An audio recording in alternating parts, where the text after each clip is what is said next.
कन्या राशि वाले बंधु, आप सभी का स्वागत है, अभिनंदन है कन्या मंथन भिंड यूट्यूब चैनल में। तो कन्या राशि वालों, जरा सावधान हो जाओ।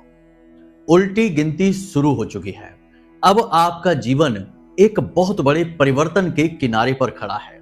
आपके जीवन में एक बहुत बड़ा महापरिवर्तन बस होने ही वाला है और इस महापरिवर्तन का कारण बनेंगे राहु।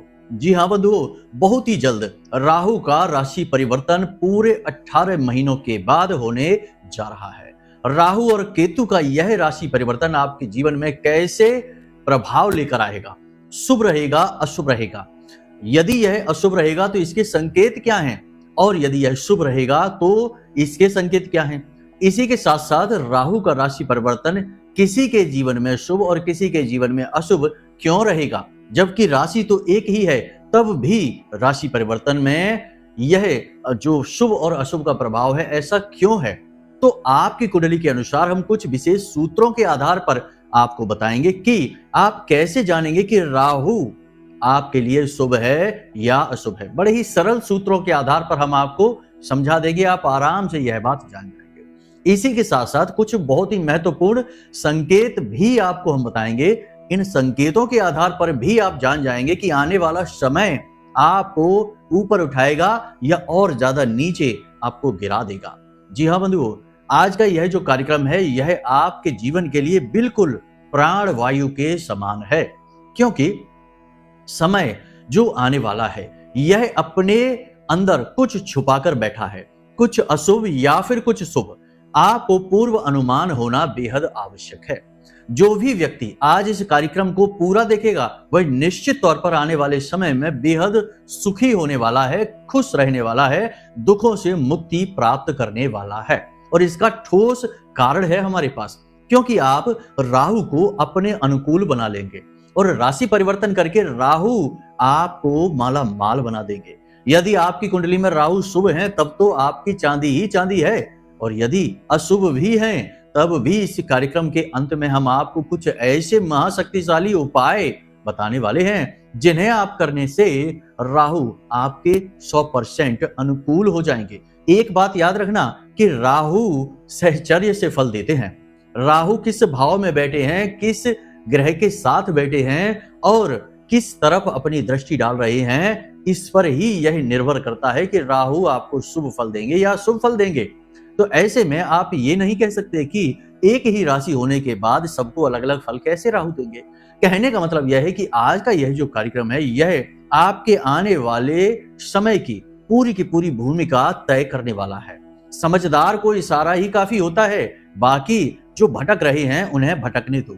जिन्हें सचमुच में ज्ञान की तलाश है, जो सचमुच में बदलाव की उम्मीद और आसरे बैठे हुए हैं, उनके लिए यह कार्यक्रम बहुत ही ज्यादा सटीक, ज्ञानवर्धक और श्रेष्ठतम होने वाला है। पूरे YouTube पर इससे बेहतरीन कार्यक्रम आपने आज तक नहीं देखा होगा।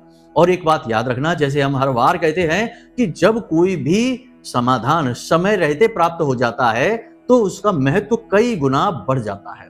जैसे कि कोई बीमार है और उसे दवा मिल जाती है तो उस दवा का महत्व कई गुना बढ़ जाता है, बजाय इसके कि सामने वाले व्यक्ति की बीमारी लाइलाज हो जाए और इतनी ज्यादा बढ़ जाए कि फिर दवाइयां भी असर न करें, फिर दवाई का कोई महत्व नहीं। इसीलिए आज का यह जो कार्यक्रम है यह बिल्कुल समय के अनुकूल है, महामाई की कृपा के रूप में आपके पास आया है। इसे ठुकराना, इसकी अनदेखी करना, सीधे सीधे अपने जीवन में दुख तकलीफों को आमंत्रित कर लेना है। हम आपको वह श्रेष्ठ ज्ञान देने जा रहे हैं जो आपसे लोग पैसे लेकर देंगे, कोई भी मुफ्त में नहीं देगा, क्योंकि आज का समय व्यापारिक समय बन चुका है। यहां भाई भाई को सलाह नहीं देना चाहता जब तक कि उसका कोई लाभ ना हो।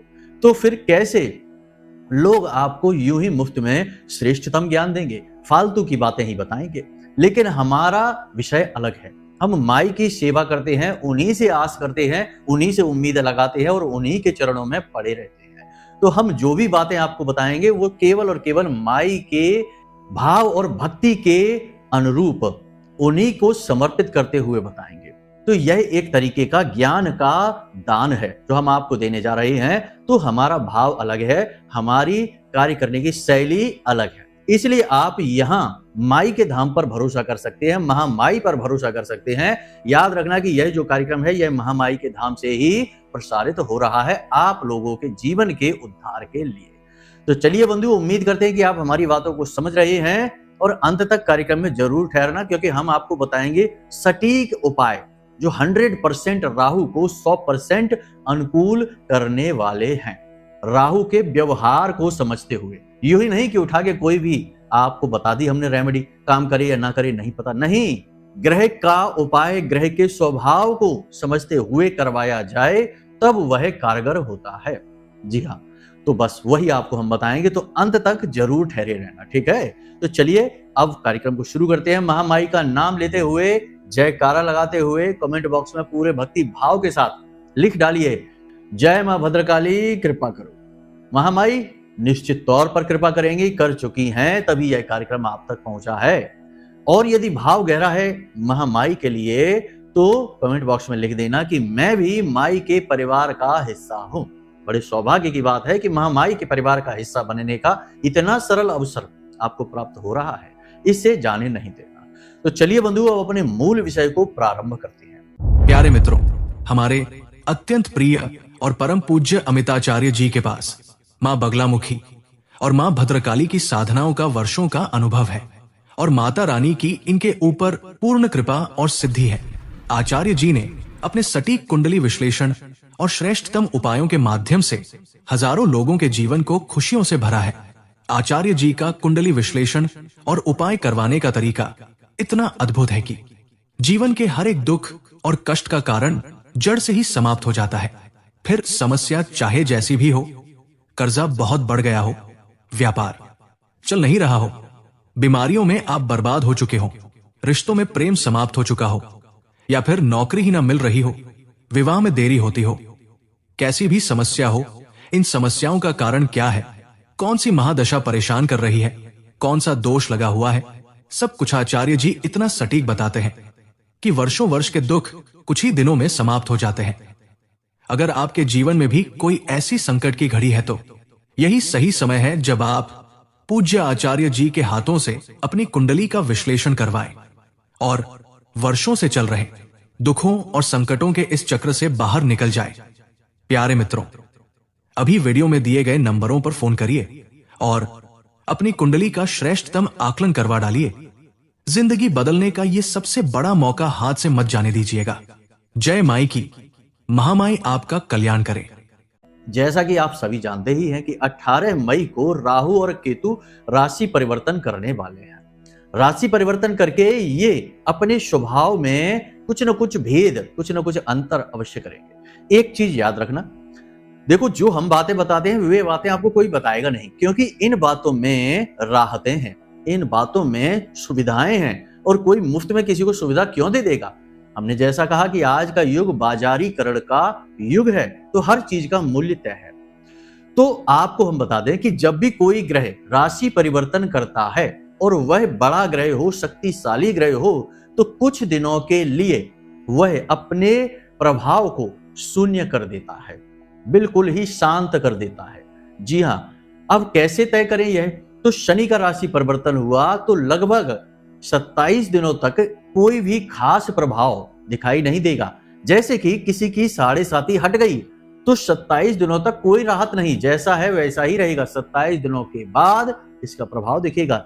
उसी प्रकार किसी की 7.5 शुरू हो गई या अढ़ैया शुरू हो गई तो 27 दिनों तक कोई खास प्रभाव नहीं, लेकिन उसके बाद फिर प्रभाव दिखाई देना शुरू होगा। अलग अलग ग्रहों के लिए अलग अलग मान और दिवस हैं। इसी प्रकार राहु की बात की जाए तो 7 दिनों तक कोई खास प्रभाव दिखाई नहीं देगा, ना तो पॉजिटिव और ना ही नेगेटिव, लेकिन उसके बाद फिर तेजी से प्रभाव दिखाई देने शुरू होंगे। तो जो प्रभाव हैं राहु के, वे अच्छे रहेंगे या बुरे रहेंगे, ये निर्भर करेगा कि राहु की आपकी कुंडली में, आपकी जन्मपत्री में क्या स्थिति है, शुभ स्थिति है या अशुभ स्थिति है। फिलहाल हम आपको बताते हैं कुछ ऐसे संकेत जो आपको पिछले कुछ दिनों से दिखाई देने शुरू हो चुके हैं। देखिए कि जब कोई बड़ा परिवर्तन होने वाला, जैसे सुनामी आने वाली होती है, तो सागर कुछ पीछे हट जाता है, किनारों को छोड़ देता है, ये सुनामी के आने का संकेत है।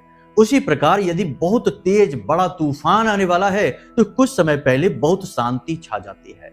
जैसे कि दिन निकलने वाला हो तो घोर अंधकार छा जाता है, तो ये प्रमाण होते हैं, इनसे पता लगता है कि अब समय परिवर्तित होने वाला है। उसी प्रकार राहु की वजह से आपका समय परिवर्तित होने वाला है, शुभ या अशुभ ये अलग बात है। इसके संकेत प्रमाण आपको कुछ दिन पहले से ही दिखाई देने शुरू हो चुके हैं। अब कोई बताए तब तो आपको समझ में आए। तो ध्यान से सुनिए कौन से हैं वो संकेत और प्रमाण। इनमें से यदि कुछ भी मिल जाते हैं, हम आपको 5 संकेत प्रमाण बताएंगे। यदि इनमें से आपको 3 भी मिल जाते हैं, 2 भी मिल जाते हैं, तब भी समझ लेना कि प्रभाव राहु का आपके ऊपर अनुकूल नहीं है, प्रतिकूल प्रभाव पड़ने वाला है राशि परिवर्तन का। जी हाँ बंधु, तो उपाय भी बताएंगे, चिंता की कोई बात नहीं है, डरने की कोई बात नहीं है। बिल्कुल ठंडे दिमाग से कार्यक्रम को देखिए। सबसे पहले करते हैं पहला संकेत। तो राहु क्या है? राहु केवल उसके पास बुद्धि है, सिर है, शरीर तो है नहीं। तो इसका पूरा प्रभाव इंसान की बुद्धि पर पड़ता है। उसका मन भटकने लगता है, अंधकार में भटकने लगता है, कंफ्यूजन की स्थिति आ जाती है, भ्रम की स्थिति उत्पन्न होने लगती है। उसे अच्छे बुरे का भेद समझ में नहीं आता है, अपने परायों में भी वह भेद नहीं कर पाता है और अपने प्रेमी जनों से ही झगड़ा कर लेता है। तो यदि आपके जीवन में ऐसा हो रहा है कि पिछले कुछ समय से आप किम कर्तव्य विमूढ़म की स्थिति में हैं, यानी कंफ्यूजन की स्थिति में बैठे हैं और कुछ समझ नहीं पा रहे हैं कि क्या करें, कहां जाएं, किस काम को शुरू करें, किस काम का अंत करें, जो अभी कर रहे हैं इसे आगे बढ़ाएं या रोकें। प्रेम संबंधों में भी तनाव की स्थिति आ चुकी है, परिवार में भी स्थिति तनाव की आपके साथ बन रही है और आप लगातार कंफ्यूज रह रहे हैं, सोच सोचकर परेशान है, लेकिन क्या सोच रहे हैं ये ही नहीं पता चल पा रहा है। तो ऐसी स्थिति में समझ लीजिए कि राहु आपके लिए नेगेटिव हो रहा है ही, और आपके लिए यह शुभ नहीं होने वाला, आपकी स्थिति और ज्यादा बिगाड़ देगा। तो सावधान हो जाना है। दूसरा संकेत आपको बताते हैं कि राहु मान सम्मान कम करने के लिए जाना जाता है। तो यदि पिछले 5 से 7 दिनों से ऐसा कुछ हो रहा है आपके जीवन में कि आपका मान कम होता चला जा रहा है, आपकी इज्जत कम होती चली जा रही है, कुछ ना कुछ ऐसा हो जाता है कि अपने हो या पराये हो, आपकी बेइज्जती कर देते हैं, आपका अपमान कर देते हैं, या आपको खुद को ऐसा महसूस होता है कि लोग जानबूझकर कुछ ऐसा कह सुन रहे हैं कि वह आपको अपमानित करा रहा है, तो समझ जाइए कि यह अच्छा संकेत नहीं है, यह आपको परेशान करने वाला है। तीसरा संकेत ध्यान से समझिए, राहु और केतु दोनों बिल्कुल अपोजिट ग्रह हैं। राहु जहां दिमाग पर, वहीं केतु आपके शरीर पर प्रभाव देता है, आपकी आदतों पर प्रभाव डालता है, और धर्म में आपकी रुचि केतु बढ़ाता है और राहु हटाता है। तो अब हो ये रहा है कि पिछले 5 से 7 दिनों से यदि आपको भगवान की पूजा पाठ करने का मन नहीं होता, भगवान में विश्वास कम होता जा रहा है, धर्म में विश्वास कम होता जा रहा है, जब भी धर्म कर्म की बात चले तो आपको क्रोध आने लगता है, मन में गुस्सा भड़कने लगता है, अजीब सी नकारात्मक स्थिति बन गई है, ना तो आप भगवान का नाम लेना पसंद करते हैं और भगवान से शिकायतें भी कर रहे हैं कि आपके जीवन में जितनी भी परेशानी है उसका कारण भगवान है। क्यों भगवान ने आपको इतना परेशान कर दिया, क्यों दुख में डाल दिया, क्यों ये कर दिया, वो कर दिया, इस तरीके की चीजें, यानी भगवान के प्रति अरुचि, भगवान का विरोध, धर्म का विरोध यदि मन में उत्पन्न हो रहा है तो 100% राहु आपका अनुकूल नहीं है। इसे अनुकूल करने की जरूरत है, वरना आप बहुत ज्यादा परेशान हो जाएंगे आने वाले समय और काल में। चौथा संकेत पहचानिए कि आपके घर में यदि कोई पालतू जानवर है और वह बहुत ज्यादा बीमार हो जाता है या उसकी मृत्यु हो जाती है, तो 100% राहु प्रतिकूल है, आपको कुछ करने की जरूरत है। अंत में एक बड़ा संकेत आपको बताते हैं कि आपकी संगत में कुछ ऐसे लोग आ गए हैं, या आप ही ऐसी किसी संगत में जाकर बैठ गए हैं जहां शराब पीना, मांसाहार करना, दूसरों का अहित करना, उल्टे सीधे काम धंधे जैसे सट्टेबाजी है, जुआ है, या लोगों को ठगने के इरादे से लोग बैठते हैं और ऐसे काम करने में रुचि लेने लगते हैं, एक दूसरे की चुगलियां करते हैं, दूसरों का हद से ज्यादा मजाक उड़ाते हैं, मान हानि करने की कोशिश करते हैं। ऐसे लोगों के साथ आपकी संगत पिछले कुछ दिनों से हो गई है और आपको उनके साथ अच्छा लगने लगा है, तो समझ जाइए कि राहु आपका अच्छा नहीं है, आपका बेड़ा गर्क होने वाला है, आपको सावधान रहने की जरूरत है। कुछ अच्छे संकेत भी हैं, यदि ये आपको मिल रहे हैं तो आपको बहुत खुश हो जाना है। अचानक से आपका कोई काम बन गया है, अचानक से आपका मन बिल्कुल साफ क्लियर हो गया है और आपको समझ में आने लगा है कि आपको करना क्या है। स्टेप बाय स्टेप सारी योजना आपने बना ली है और बस अब आप उसे करने ही वाले हैं। अचानक से आपके संबंध मधुर होने लगे हैं, लोग आपसे प्रभावित होने लगे हैं, आपकी बात, आपकी शैली और आपके बात करने के तरीके से लोग आपकी ओर आकर्षित होने लगे हैं। और यदि आप अपने आत्मबल को बढ़ाने लगे हैं, यानी कि योग प्राणायाम करने लगे हैं, कसरत करने लगे हैं, अपने स्वास्थ्य पर ध्यान देने लगे हैं, मन आपका अच्छा रहने लगा है, ऊर्जावान रहने लगा है, तो राहु आपका बहुत अच्छा है, आपकी चांदी ही चांदी होने वाली है। तो ये कुछ संकेत हैं जो अच्छे बुरे हैं, जो आपको पहले ही मिल रहे हैं। अब आप हमें कमेंट करके बताना और खुद ही अंदाजा लगाना कि आपके जीवन में क्या चल रहा है और आपको अब क्या समझना चाहिए। यहां तक आपने सारी चीजें समझ ली। अब बात करते हैं आपकी कुंडली में राहु शुभ है या अशुभ है, क्योंकि उसी के आधार पर फिर आगे हम चर्चा करेंगे उपायों के विषय में। बंधुओं, एक एक पॉइंट बहुत ही महत्वपूर्ण और बारीकी से हम आपको बता रहे हैं, समझना बेहद आवश्यक है। तो अब अपनी कुंडली आप खोलिए। यदि आपके पास बनी रखी है तो बहुत ही अच्छी बात है, नहीं बनी रखी है तो चिंता न करिए, हमने नंबर वीडियो में दे रखे हैं, इन नंबरों पर फोन करिए और अपनी कुंडली बनवा लीजिए और हम खुद ही आपको गाइड कर देंगे कि आपका राहु या अन्य कोई ग्रह शुभ है अशुभ है, कुंडली में क्या दोष है और उनके क्या श्रेष्ठतम निवारण होंगे आपकी कुंडली के अनुसार। सारी बातें आपको स्पष्ट बताएंगे ही कुंडली का आकलन करेंगे। तो आप उसके लिए संपर्क कर सकते हैं हमसे, नंबर हमने दे रखे हैं कार्यक्रमों में, ठीक है। खैर, आपने अपनी कुंडली खोली तो अब सबसे पहले ये देखिए कि आपकी कुंडली में जैसे पहला भाव है ऐसे कुल 12 भाव हैं, ऐसे गोलाई में चलते हैं, ठीक है। तो आपको यह देखना है कि आपकी कुंडली में जो ग्रहों की स्थिति है उनमें राहु किस भाव में बैठा है। यहां से गिनना शुरू करेंगे। ऊपर जो फर्स्ट में पहला है भाव घर, उसे हम भाव कहते हैं, खाना जो बना हुआ है, वहां से गिनना शुरू करेंगे 1 2 3 4। तो यदि पहले भाव में राहु बैठा है तो राहु बिल्कुल अच्छा नहीं है। यदि चौथे में बैठा है तब भी बिल्कुल अच्छा नहीं है, 7वें में बैठा है तब भी बिल्कुल अच्छा नहीं है, 8वें में, 9वें में, 11वें में और 12वें में बैठा है तो राहु बिल्कुल अच्छा नहीं है, आपको हानि पहुंचाने वाला है, ठीक है। ये तो बिल्कुल साधारण सूत्र है, लेकिन यहां पर भी फेर हो सकता है।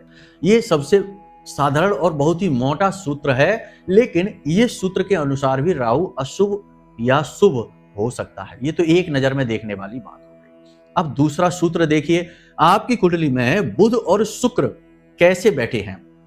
यदि आगे के भाव में बुध बैठा है और पीछे के भाव में शुक्र बैठा है, मान लेते हैं कि बुध बैठा है चौथे भाव में, आपकी मां का भाव है यह, और शुक्र बैठा है तीसरे भाव में या दूसरे भाव में, यानी आपके धन के भाव में, तो आपका राहु बहुत ही अच्छा है, आपको कभी अशुभ फल नहीं देगा, चाहे कहीं भी कुंडली में बैठा हो। दूसरा, यदि आपकी कुंडली में बुध और शुक्र दोनों एक साथ बैठे हुए हैं, कहीं पर भी बैठे हो, किसी भी भाव में बैठे हो, तो आपका राहु शुभ है, बहुत अच्छा है, आपको हमेशा अच्छे फल ही देगा, ठीक है। तीसरा, यदि आपकी कुंडली में चंद्रमा और मंगल की युति बन रही है, यानी चंद्र मंगल एक ही भाव में बैठ गए हैं, तो भी आपका राहु बहुत अच्छा है। तो ये 3 विशेष सूत्र हैं जो आपके हमने शुभ राहु के लिए बताए। अशुभ राहु की भी बात कर लेते हैं। यदि आपकी कुंडली के 11वें भाव में, जो आपकी आय का भाव है, आमदनी का भाव है, वहां गुरु बैठे हैं, तो आपका राहु अशुभ हो जाता है। इसी प्रकार यदि आपकी कुंडली में सूर्य और शनि की युति बनी है, यानी सूर्य और शनि एक साथ बैठे हैं किसी एक भाव में, तो आपका राहु खराब हो जाता है। किसी भी जगह पर बैठा हो, चाहे ये युति किसी भी भाव में बन रही हो, राहु आपका खराब हो जाएगा।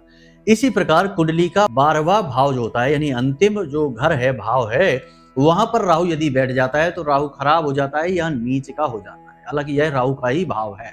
और यदि इसी भाव में सूर्य आकर बैठ जाता है तब भी राहु आपका खराब हो जाता है। तो ये कुछ विशेष सूत्र हमने आपको बताए हैं। अपनी कुंडली को बिल्कुल ठंडे दिमाग से ओपन करिए और ये सूत्र लिख लेना, ठीक है। तो इन सूत्रों के आधार पर अपने राहु का आप अंदाजा बिल्कुल सटीक तरीके से लगा पाएंगे। यदि राहु अशुभ स्थिति में बैठा है तो आपको आने वाले समय में और अशुभ परिणाम देने वाला है। एक और खास बात कि राहु के जो अशुभ परिणाम है बहुत सारे हैं, बहुत सारी चीजें हैं, आप उनके बारे में सर्च भी कर सकते हैं कहीं पर, या फिर आप थोड़ा बहुत तो हमने बता ही दिया इस कार्यक्रम में, पहले भी हम बताते रहते हैं तो जो आपके जीवन की परेशानियां हैं, यदि आपका राहु अशुभ है तो 100% उन परेशानियों में कहीं ना कहीं राहु का योगदान अवश्य है। जी हाँ, यदि आपकी कुंडली में शनि राहु एक साथ बैठ जाते हैं तो आपकी मेहनत को निष्फल कर देते हैं, आपके हर एक कार्य में बाधाएं उत्पन्न करते हैं और आपको गलत कार्यों की ओर ज्यादा प्रेरित करते हैं। यदि गुरु और राहु एक साथ बैठ जाते हैं तो वैवाहिक जीवन में परेशानियां लाते हैं, पारिवारिक जीवन में क्लेश लेकर आते हैं और आपको धन को लेकर लगातार परेशान करते हैं। यदि मंगल राहु एक साथ बैठ जाते हैं तो अंगारक योग बना देते हैं, कर्जा बहुत अधिक बढ़ा देते हैं और वैवाहिक जीवन में तो किसी हालत में बन ही नहीं सकते हैं। बहुत सारी बातें और भी हैं, बारीक हो जाएंगी, समझने में मुश्किल होंगी, तो उनको तो हम बाद में कभी बता देंगे, या आप अपनी कुंडली दिखा दें तो हम सीधे आपसे ही बात करके आपको सब कुछ समझा ही देंगे। तो यहां तक आपने समझ लिया राहु की स्थिति और उसके प्रभाव, संकेत और कुंडली के आधार पर उसका सही विवेचन। अब हम बात करेंगे राहु के उपायों के बारे में।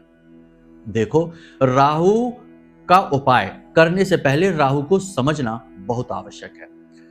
राहु को समझने से मतलब हमारा यह है कि राहु आपसे चाहता क्या है ये जानना, क्योंकि हर एक ग्रह की कुछ ना कुछ विशेष मांग होती है। यूं ही नहीं, ग्रह कुछ भी अपने मन से आपके साथ करने लगेगा। आप यदि उसके स्वभाव के अनुकूल चलेंगे तो वह अपने आप अनुकूल होता चला जाएगा, फिर छोटा सा उपाय भी आपको बहुत अधिक फलित हो जाएगा।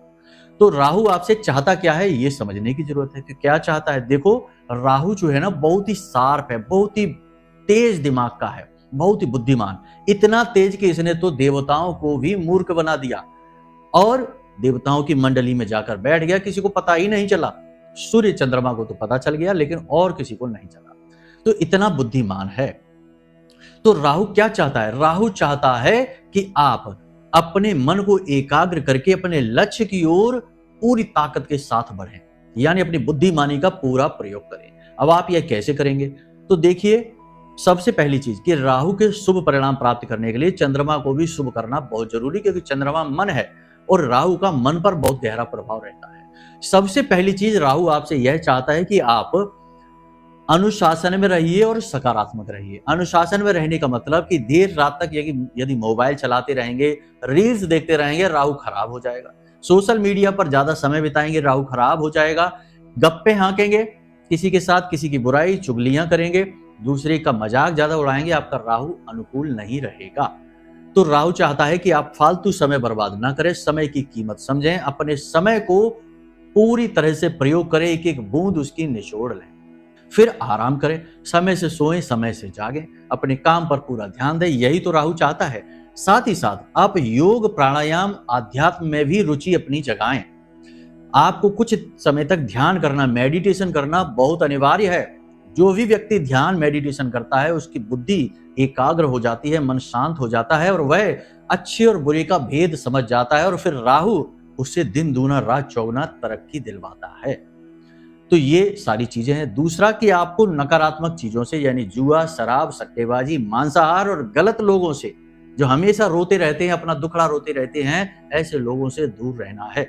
इसी के साथ साथ सबसे महत्वपूर्ण कि आपको खुद को भी बहुत पॉजिटिव रहना है। हर नकारात्मक स्थिति में भी सकारात्मकता जरूर होती ही है, उस सकारात्मकता को देखना है और जीवन में पॉजिटिव होकर ही हर एक लक्ष्य की ओर बढ़ना है। ये सारी चीजें राहु आपसे चाहता है, यानी कि कहने का मतलब यह है कि लगातार अपने लक्ष्य की ओर बढ़ते रहिए, सकारात्मक रहिए, पूरी ताकत लगाइए, फिजूल समय बर्बाद मत करिए।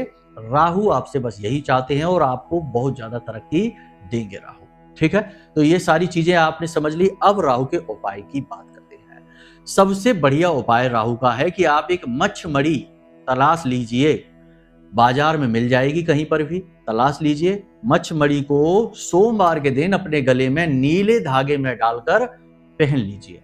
सबसे बढ़िया उपाय है, राहु तुरंत अनुकूल हो जाएगा। यदि आपका मन विचलित रहता भी है तो उसे एकाग्र कर देगा, कंफ्यूजन समाप्त कर देगा। दूसरा उपाय है कि काले रंग का कंबल, शॉल या कोई भी कपड़ा राहु का सूचक है, तो आपको किसी भिखारी को काले रंग के वस्त्र, कुछ भी काले रंग का हो, कोई भी शॉल हो, टावल हो, साफी हो, कुछ भी हो, आपको अपने सिर से लगाना है और राहु का नाम लेकर भिखारी को दान कर देना है। बहुत ही सरल, बहुत ही अच्छा उपाय है। इसी के साथ साथ एक और उपाय आपको बता देते हैं कि नील जो पाउडर आता है, नील का पाउडर में जो नील आती है, लिक्विड नहीं, उस पाउडर वाली नील को आपको नीले रंग के ही एक कागज में डाल देना है और उसकी पुड़िया बना देनी है और उसे अपने सिर से 7 बार उसार देना है। ठीक है, क्लॉकवाइज उसारेंगे, एंटी क्लॉकवाइज नहीं। ठीक है, 7 बार उसारने के बाद और उसे फ्लश यानी अपने टॉयलेट में उस नील को डालकर फ्लश कर देंगे, कागज को बाहर फेंक देंगे। ये क्रिया लगातार आपको 7 दिन तक करनी है, राहु तुरंत पॉजिटिव हो जाएगा। ठीक है, तो बस इन क्रियाओं को करिए और अपने मन को समझिए और आने वाले समय और काल में कुछ बड़ा, कुछ अच्छा करने की तैयारी कर लीजिए, क्योंकि अब राहु आपको रातों रात लखपति करोड़पति बनाएगा, आपकी कामयाबी में बहुत बड़ा योगदान देगा। जिसको राहु उतारे उसे फिर कोई ना मारे। जी हाँ बंधुओं, तो उम्मीद करते हैं कि सारी बातें आपने समझ ली हैं। अब आप इन बातों का प्रयोग करेंगे और अपने जीवन को बदल डालेंगे। यदि कोई प्रश्न मन में उठे या कुंडली विश्लेषण कराना है तो नंबर वीडियो में दे रखा है, इन नंबरों पर फोन करिए, सारी जानकारी प्राप्त कर लीजिए। तो चलिए बंधु, आज के इस कार्यक्रम को यही विराम देते हैं। हमेशा हंसते रहिए, मुस्कुराते रहिए, सकारात्मक रहिए, महामाई पर अपनी आस्था और विश्वास बनाकर रखिए, क्योंकि आपका उद्धार तो वहीं से होना है। तो प्रेम से बोलिए जय माई की। हमारे प्रिय और परम पूज्य आचार्य जी ने अपनी साधनाओं के अनुभवों पर आधारित शक्तिशाली उपाय और क्रियाओं के माध्यम से हजारों लोगों के जीवन को पूरी तरह से बदला है। आचार्य जी के द्वारा बताया गया हर एक उपाय इतना सटीक और कारगर होता है कि जो भी इसे पूरे भाव के साथ कर लेता है उसे साक्षात महामाई की कृपा और आशीर्वाद प्राप्त हो जाती है। इसलिए निसंकोच इन उपायों को पूरे भाव के साथ करिए, आपका कल्याण होगा। जय माई की।